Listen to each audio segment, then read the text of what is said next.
Good morning guys. आज 2-3 दिवस राहिले वर्ष संपण्यासाठी. काल एक तुम्ही व्हिडिओ बघितला असेल, गौतम अदानी जे आहे बिझनेसमॅन, ते बारामतीला आलेले होते आणि अजितदादा पवार त्यांना स्वागत करताय, वेलकम टू अदानी साहेब. पण एक प्रकर्ष आहे त्याच्यानंतर जो आतमधला जो व्हिडिओ आहे, म्हणजे गौतम अदानीसारखा मोठा बिझनेसमॅन, मोठा करोडपती माणूस सुद्धा शरद पवारांच्या पाया पडला.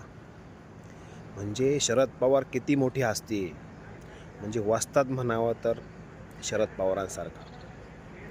म्हणजे विरोधक आहेत, तेवढी सत्ताही भोगली, पण चॅम्पियन जे पॉवर आहे शरद पवारांमध्ये, ती दुसऱ्या कोणत्या राजकारण्यामध्ये नाही असं वाटते.